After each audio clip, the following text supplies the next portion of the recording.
Hello दोस्तों, स्वागत है हमारे यूट्यूब चैनल राम बाबू यादव ब्लॉग में। दोस्तों आज हम लोग प्रोग्राम करने के लिए आए हैं। ये है हमारे राइटर सुनील चौहान जी, राम बाबू बेसरमी जी, सुपर स्टार कल का। और आइए हमारे सुपर स्टार खेसारी लाल जी, यही है नेपाली खेसारी लाल जी। तब खेसारी लाल जी आप कुछ दर्शकों को बोलिए। कहना है, मेरा कहना है, मैंने हमारे कहे का मतलब है कि देखी प्रोग्राम में कोनो ऐसा दिक्कत हमरा ना आवे। प्रोग्राम में जब दर्शक के प्रशासन कुछ डिस्टर्ब तो हमनी के कलाकार के होते रहा, लेकिन फिर भी स्टेज पर कोनो आदमी ना गिर रहा। लेकिन जब प्रशासन कुछ एगो लड़का के मार देंगे, दर्शक में कुछ दूसरे किस्म के भाव उपज गए। उससे एक दो लड़का, 4 गो 5 गो लड़का मिलके प्रशासन के भी कुछ दिक्कत कर मार दिलक लोग।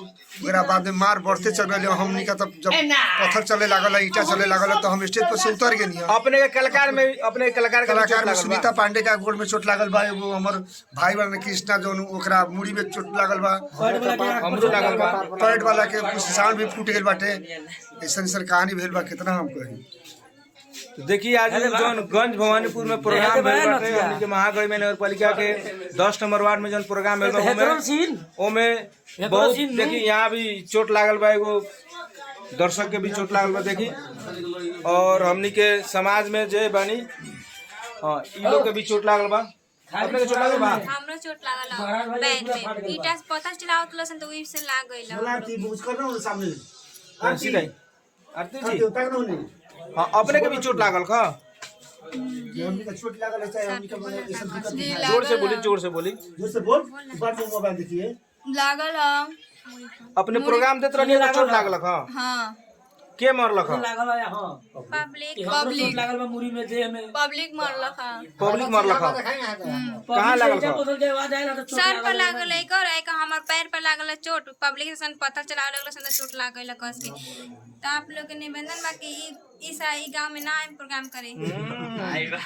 अपने गांव में आबे ना करम प्रोग्राम करे। ना देखिए यहाँ अभी अपने का नाम कथी बाटे? रेशमा जी कह रहा बानी कि यहाँ गंज भर में प्रोग्राम करे ना है।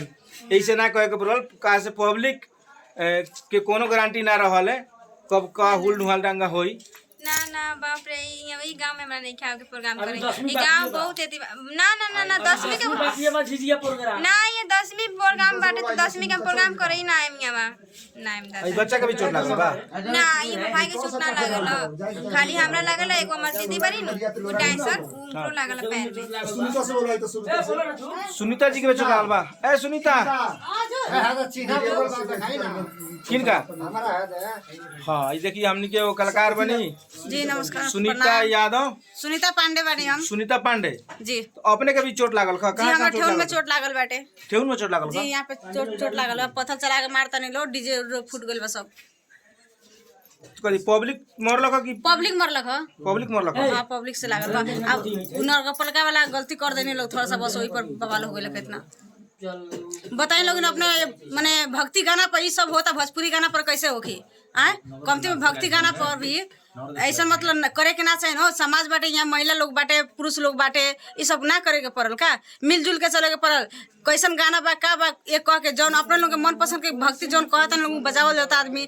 आ फिर भी लेडीज सबको चोट लगता, कहीं कपार फूट जाए, आंख पर लग जाए, मुंह पर लग जाए, तक के जिम्मा ले सके। भोजपुरी गाना बजाइल हो कि हमनी के कौन गाना? हमनी भक्ति गाना पर प्रोग्राम करैत रहनी, हमनी भोजपुरी गाना पर प्रोग्राम ना करे निसन जी।